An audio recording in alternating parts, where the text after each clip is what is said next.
প্রায় দীর্ঘ অনেক পুরো আগে থেকে এই পাখিগুলা এখানে অবস্থান করে। প্রায় 15-20 বছর থেকে আমি দেখতেছি। আমি এখানেই থাকি, আমাদের ব্যবসা প্রতিষ্ঠান। এখানে আমরা সব সময় দেখি এই পাখিগুলাকে, কাউকে ডিস্টার্ব করতে দিই না। পাখিগুলা খুব সুন্দরভাবে বিকালে আসে, কিচির মিচির করে করে এখানে রাত্রেবেলা এখানে রাত যাপন করে সকালবেলা বা ভোর হইতে হইতে ভোরের পরেই চলে যায়।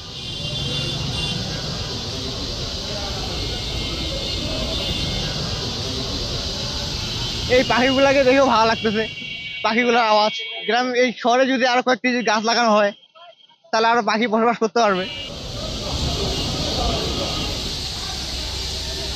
সন্ধ্যাবেলায় যে এই পাখির কিচিমিচিটা আসলে শহরের যে যানজট এবং শহরের যে বায়ু দূষণের পরে এই পাখির কিচিমিচি যেটা শোনা যায়, এটা সত্যিকার অর্থেই খুবই ভালো লাগার ব্যাপার।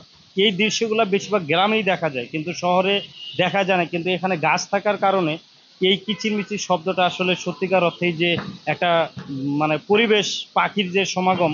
তো আমরা চাই যে এরকম গাছ যদি বিশেষ করে বেশি লাগানো হয় তাহলে এই পাখিগুলো তারা বাঁচবে।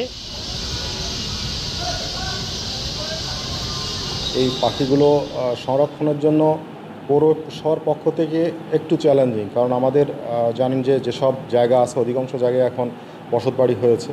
আমরা ডিভাইডারগুলোতে শোভাবর্ধনকারী গাছ লাগিয়েছি, সেসব গাছ মূলত ফুলের গাছ, ওই সব গাছে থাকতে পারবে না।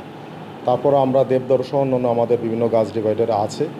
এরকম যেসব জায়গা আছে সেসব জায়গা আমরা সিলেক্ট করে যাতে এই পাখিগুলো তাদের স্বাচ্ছন্দ্যপূর্ণ একটা পরিবেশে থাকতে পারে সেটা নিশ্চিত করা। ইতিপূর্বেই জেলা প্রশাসনের উদ্যোগে বিভিন্ন জায়গায় গাছ লাগানো হয়েছে। পাশাপাশি ভবিষ্যতে আমরা পৌরসভার পক্ষ থেকে এই ধরনের গাছ লাগানো সহ পাখির আবাসস্থল নিশ্চিত করা, বিভিন্ন গাছে হাড়ি বেঁধে দেওয়া, এ ধরনের ব্যবস্থা আমরা পৌরসভার পক্ষ থেকে দেব।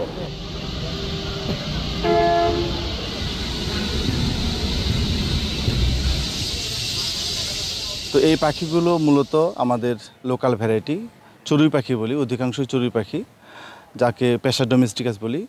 এই পাখিগুলোর স্বভাব হচ্ছে এরা দলবদ্ধভাবে বসবাস করে, ইংরেজিতে যাকে আমরা গ্রেগরিয়াস বার্ড বলি।